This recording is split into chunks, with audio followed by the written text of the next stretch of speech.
Olá, pessoal. Então, como a gente falou desse momento histórico tão importante para o Brasil, esse momento da redemocratização, a gente precisa falar bastante sobre a Constituição. A Constituição de 88 é talvez esse grande instrumento que marca efetivamente a nossa democratização, certo? Então, eu vou trazer aqui a minha imagem para o cantinho aqui para não atrapalhar a nossa leitura. E a gente vai interpretar alguns trechos dessa nossa Constituição, tá? É muito importante que a gente lembre que essa Constituição surge num contexto de busca por democracia, por liberdade, por tudo isso. O que o trecho diz aí? Olha só, a nova Constituição garantia ainda a liberdade sindical, o direito de greve e a proibição de discriminação por empresas em virtude de cor, de gênero, de idade ou de estado civil. Percebam que são coisas que a gente está discutindo até hoje. Até hoje estamos discutindo arduamente as desigualdades de raça e gênero no ambiente de trabalho. Ó, percebam? E essa Constituição tem aí, fez 32 anos. Essas mudanças em prol dos trabalhadores renderam à Constituição de 88 o título de Constituição Cidadã. A gente já falou sobre isso. Cunhado pelo deputado Ulisses Guimarães, figura importante nesse processo, presidente da Assembleia Nacional Constituinte. Ele tinha uma frase muito marcante sobre a ditadura, que ele dizia que da ditadura nós tínhamos ódio e nojo, né, que ele falava sobre isso, nenhuma saudade. Então vamos ler alguns artigos e parágrafos e incisos da Constituição de 88 que tratam de direitos e deveres dos indivíduos do Brasil. Você pode aí na sua casa, usando o Google, acessar, buscar por Constituição de 88 e você vai ter acesso aí ao documento oficial com todas as emendas que está em vigência aí no Brasil. Mas o título 1 fala dos princípios fundamentais, ou seja, o que faz essa nação ser essa nação? Quais são os princípios fundamentais da tua nação? Então, o artigo 1º diz que a República Federativa do Brasil, formada pela união indissolúvel dos estados e municípios e do Distrito Federal, constitui-se em Estado democrático de direito, ou seja, todos têm direito e todos têm liberdades. E tem como fundamentos a soberania. O que é soberania, gente? O Brasil é soberano, ou seja, ele é livre. Ele é uma nação que está atrelada exclusivamente a si própria e ao seu povo. Ela não pode estar atrelada a outra nação.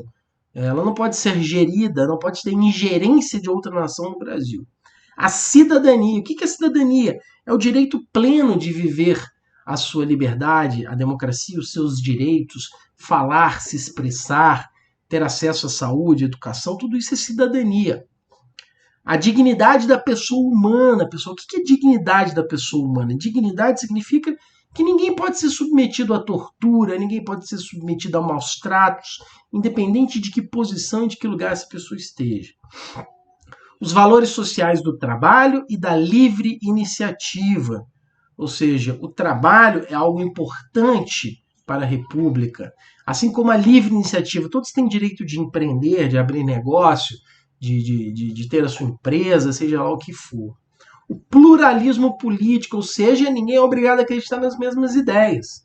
Uma nação democrática tem que ter direito às pessoas serem de esquerda, de direita, de centro, desde que respeite os outros princípios, não é isso? Por isso que o nazismo, a apologia ao nazismo, ela é crime. Você vai dizer assim, mas se tem pluralismo político, por que eu não posso, então, propagar ideias nazistas? Porque as ideias nazistas, elas atacam outros elementos da Constituição, como cidadania e dignidade. Então, por isso que você não pode propagar ideias nazistas, porque elas vão contra outros princípios da Constituição. O artigo 4º vai dizer o quê? A República Federativa do Brasil rege-se nas suas relações internacionais, ou seja, como que ela se relaciona com outras nações, pelos seguintes princípios: defesa da paz. Isso significa que o Brasil, pela sua Constituição, é uma nação que sempre tem que priorizar a paz, jamais a guerra e a violência. Solução pacífica dos conflitos. Essa é uma tradição brasileira, não é isso? Se a gente for pegar a história da nossa diplomacia brasileira, ela sempre esteve relacionada a essa ideia de solução pacífica. O Brasil nunca foi, até pelo menos um momento próximo agora, uma nação que visava tomar partido em guerra, sempre buscando a solução pacífica. Repúdio ao terrorismo e ao racismo. Então o Brasil também sempre teve essa posição de repudiar. O título 2, olha só que ele fala dos direitos e deveres individuais e coletivos. É o título que fala das garantias fundamentais.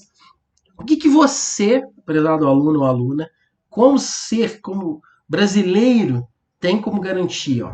O artigo 5º diz que todos são iguais perante a lei sem distinção de qualquer natureza, garantindo-se aos brasileiros e aos estrangeiros residentes no país a inviolabilidade do direito à vida, a liberdade, a igualdade, a segurança e a propriedade nos termos seguintes. Ó, 1. Homens e mulheres são iguais em direitos e obrigações nos termos dessa Constituição. É um dos primeiros passos, porque você vai dizer o seguinte, professor, mas hoje ainda há desigualdade de gênero. Sim, mas a Constituição de 88 dá o primeiro passo para reduzir isso. 2. Ninguém será obrigado a fazer ou deixar de fazer alguma coisa senão em virtude da lei. Ou seja, ninguém pode ser obrigado àquilo que não consta na lei, certo? Ninguém será submetido a tortura nem a tratamento desumano ou degradante. Já falamos sobre isso. A gente está falando de uma sociedade que acabava de sair de uma ditadura sanguinária, violenta, com tortura. E o 4º é a livre manifestação do pensamento, sendo vedado o anonimato. Ou seja, todos podem se expressar desde que assumam as suas expressões.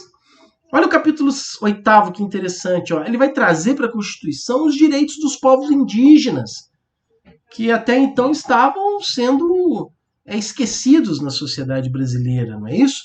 E o artigo 231 diz que são reconhecidos aos índios sua organização social, costumes, línguas, crenças e tradições, e os direitos originários sobre as terras que tradicionalmente ocupam, competindo à União demarcá-las, proteger e fazer respeitar todos os seus bens. São terras tradicionalmente ocupadas pelos índios, por eles habitadas em caráter permanente, as utilizadas pelas suas atividades produtivas, as imprescindíveis à preservação dos recursos ambientais necessários ao seu bem-estar e as necessárias à sua reprodução física e cultural segundo seus costumes e tradições. Ou seja, aqui nasce a demarcação das terras indígenas, a partir desse capítulo aqui. Ó. O parágrafo 2º diz isso, que as terras tradicionalmente ocupadas pelos índios destinam-se à sua posse permanente, cabendo-lhes o usufruto exclusivo das riquezas do solo, dos rios e dos lagos nelas existentes. Ou seja, aquelas terras ocupadas pelos índios devem ser exclusivas a eles. É o reconhecimento do direito dos indígenas a essa terra, algo que a gente sabe que sempre foi problemático desde o processo de colonização.